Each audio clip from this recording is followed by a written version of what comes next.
السلام عليكم ورحمة الله وبركاته. أحلى مسا عليكم، أحلى صباح عليكم على حسب الوقت اللي بتتفرجوا علينا فيه. رجعت لكم تاني قناة الزمن الجميل أبو زين بمعلومات جديدة عن راجل محترم الأستاذ ميسو من رجالة الحضرة. أحلى مسا على رجالة الحضرة وعلى رجالة اسكندرية كلها بالإجماع. رجعنا لكم بحمامتين اللي هم صعب تعملهم دلوقتي، هتلاقيهم سهلين زمان. هتشوفوا الحمامتين بسم الله ما شاء الله مرقعات وعنبرة سمر وبلق وغزارات اهي بسم الله ما شاء الله على الحمامتين. كان معاه الميسي وبيتر برضو، بيتر الدرماني. وتحياتي برضو الاستاذ حامد لفت، الله يرحمك بقى لو ميت والله يديك الصحة لو عايش يا استاذ حامد. ده طبعا الراجل ده من عليا يعني بالفيديوهات دي برضو اللي هي اتنست احنا بنحيوها تاني. والحمد لله رب العالمين اللي احنا بنقدروا برضو نوصل لكم رسالة حلوة ونفكركم بناس يعني ربنا يديها الصحة اذا كانت عايشة والله يرحمها لو كانت ميتة.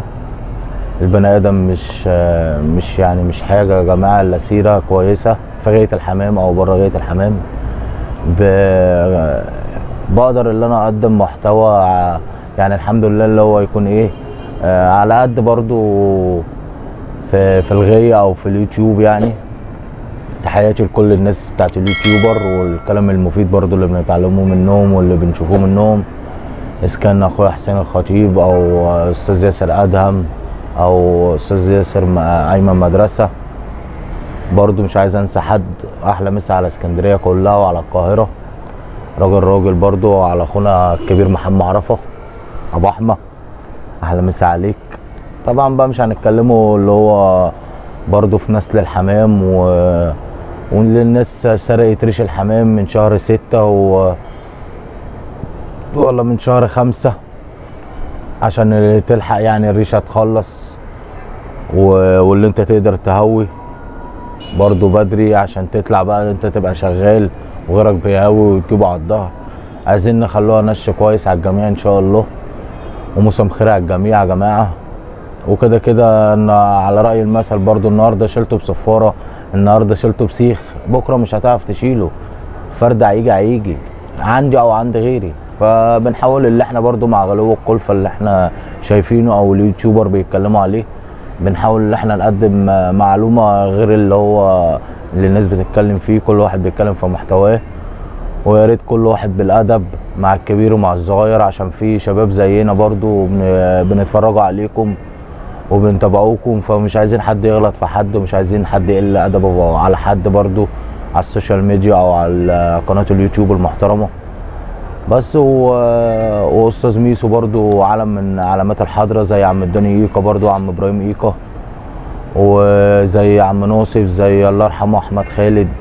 في ناس كتيره برضو، عم اشرف كيرو برضو ده راجل برضو محترم في الحضره. ناس كتيره الصراحه. بس انا يعني ايه كان في بقى ابو عمرو ان شاء الله لما نعمله لقاء معاه يقول لنا برضو ايه عن الناس القديمه. وطبعا زي ما شايفين هنا الحمام بتاع عم ميسو برضو بسم الله ما شاء الله. الطواير على الرفوف اهي مترصصه اللي هو يعني بسم الله ما شاء الله. الحمام ده اللي بتسمع عنه بفلوس دلوقتي، الله اعلم بقى مثلا ان انت نشيش او فريخ. بس حمامتين اهم بسم الله ما شاء الله جمال زي ما انتم شايفين. برضو الحمام عامل ازاي عنده استاذ ميسو، الله يديك الصحة. ناس من المحترمة، راجل ذوق يعني. انا اتعاملت معاه كذا مرة وهو دلوقتي اتجه للبغبغاء والعصافير يعني الزينة وكده والبغبغان بس. والله يديله الصحة. ودي صور لعم ميسو كده من كتاب الغزار المصري. برضو ببعت تحية لأستاذ ميسو وهو في القاهرة اهو مع ناس محترمة اهو. استاذ ميسو اهو اللي هو لابس اصفر ده اللي ماسك كوبايه الشاي طبعا كلنا عارفينه، مع ناس محترمه. استاذ عادل البوسيري ببعت له التحيه برضو في القاهره. واستاذ سمير سيكا برضو ببعت له التحيه من اسكندريه لو هو بيتفرج علينا او من متابعينا. وما تنسوش تصلوا على النبي يا جماعه، واللايك والشير والاشتراك في القناه. الدعم بتاعكم ده بيهمني، انتوا اخواتي الكبار او اخواتي الصغيرين اللي بتتفرجوا علينا. يا رب اكون بقدم محتوى يفيدنا يعني ويفيدكم.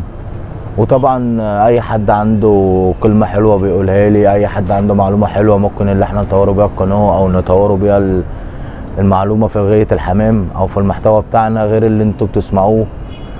اللي اي حد من القنوات اللي احنا متابعينها، انا متابع برضو قنوات يعني مش هقول لكم لا، بس مش عايزين نشوفوا خلاف على في غايه الحمام. سيبك من المسك، اللي يمسك يمسك واللي ما يمسكش ما يمسكش، دي ارزاق بتاعت ربنا.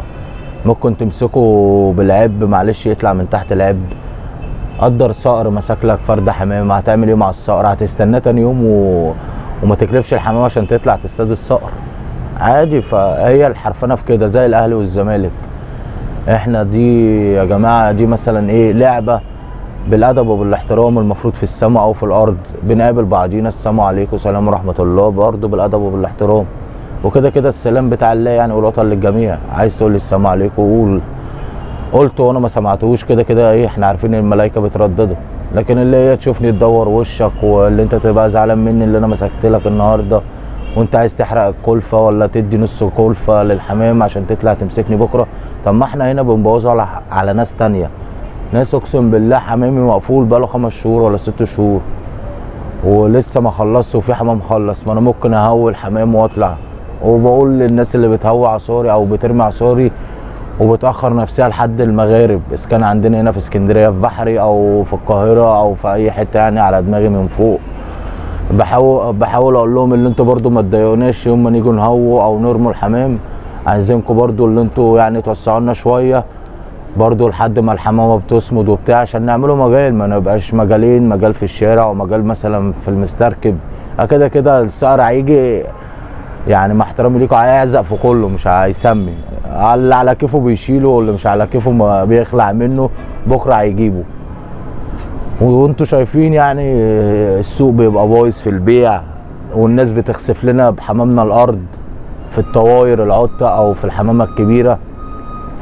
والحلو بياكل والوحش بياكل، مش شرط ان انت يبقى عندك غزار او عندك استرالي. مع احترامي للغزار ومع احترامي للاسترالي، انا طلعت على غايه الحمام دي بحب ده وبحب ده. بس لما بتفهم يعني في الحمام اللي هو الاسترالي بيشخور بدري، مثلا الشامي مهما يكون جامد هيجي له وقت يتضرب، فالغزار مفيش اعلى منها مفيش احلى منها وحمامه بتفهم. بس طبعا مش هينفع تعمل مثلا 120 باب كله غزور او 200 باب كله غزور، يعني تطلع تستركب بس وتمشي ويجي الغزور بقى في الدوره مثلا يتخنق وعايز مش عارف ايه بقى. معلومات تانية بقى ان شاء الله نبقى برضو نتكلموا فيها. احنا دلوقتي في محتوانا مع استاذ ميسو، ومعنا صورة تانية للاستاذ ميسو مع الله يرحمه الدكتور ماهر حزين اهو، الحاج ماهر حزين الله يرحمك ويسامحك زي ما احنا شايفين اهو. برضو صورة من الذكريات الجميلة. بيقول لنا هنا السيد ميسو والسيد ماهر حزين، وكان رئيس الجمعية مربي الحمام في القاهرة.